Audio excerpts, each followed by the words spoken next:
Disa kompani kanë paralajmëruar që disa nga destinacionet do t'i rrallojnë, pra nuk do kenë 4 fluturime siç kanë pasur më parë, por do të detyrohen që t'i rrallojnë.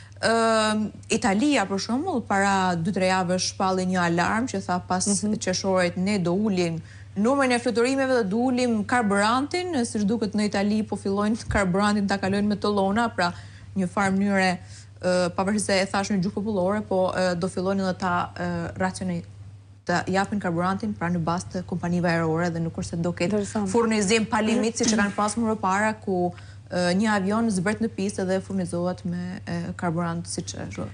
Italia pra paralajmëroi këtë që furnizimi për kompanitë ajrore për avionet do jetë i sankcionuar. Pra do jetë me limit, i limituar. Bazë të një limiti ditor që ata do të vendosin. Që do përcaktohet në bazë një formule. Shqipëria ka marrë një masë të tilla apo po shikon se çfarë duhet të bëjë apo ju ka mbetur kompanive? Shqipëria ka aeroporti jon ka deklaruar që kompanitë ajrore nuk kanë asnjë problem, edhe që nuk ka asnjë problem me furnizimin tek aeroporti nëse nuk e di ndoshta nga që ne kena karburantin e lidhur me aeroportin, por çfarë ka kjo. Po gjithsesi ne nuk pra me furnizimin tek aeroporti nuk ka probleme dhe nuk ka limitim. Leonard, si e shikon, ka një ndryshim të çmimit të biletave, kanë ndryshuar rrugët hartat e fluturimit, janë zgjatur fluturimet me orë, janë rritur çmimet, do ndikojë në këtë sezon turistik, si e shikon ti?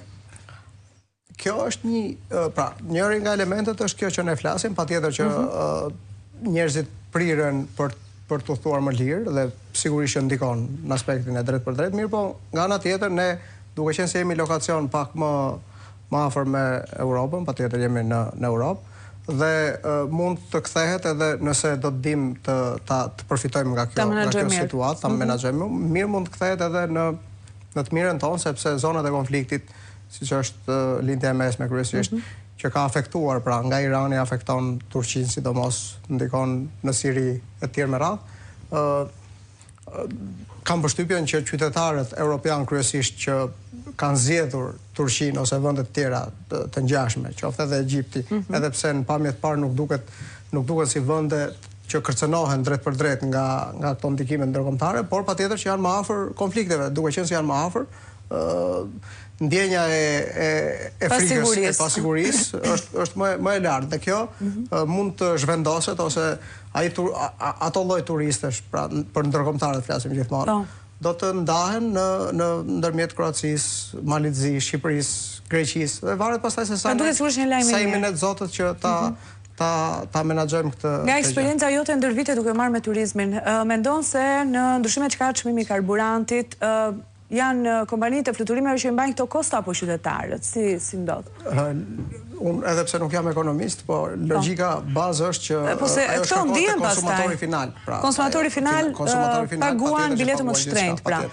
Qoftë në formë të drejtë për drejtë, qoftë në formë indirekte. Pra nëse do të thoja, nëse shtetet ndryshme subvencionojnë sidomos fluturimin e charterave për të përthithur ose për të rritur këtë gjë, edhe ai subvencionim sigurisht që bëhet në bazë të buxhetit, gjë e cila përkthehet kosto për qytetarët në vit fundit. Pra qoftë edhe në mënyrë të tërthor, qoftë edhe në mënyrë të drejtë për drejtë duke rritur çmimet drejt për drejt edhe pa subvencion. Nëse i referohemi turizmit, ti mendon se do të jetë një lajm i mirë sepse turistët do të pozicionohen në shtete për të pushuar, të cilat janë larg pasigurisë që ka aktualisht, edhe ndoshta edhe biletat do të kushtojnë pak se janë më. Patjetër, pra mund të kujtojmë rastin kur ndodhi një tërmet i madh në Turqi, atë sezon patjetër që Turqia humbi shumë nga turizmi sepse janë ngjarje të cilat lidhen drejt për drejt.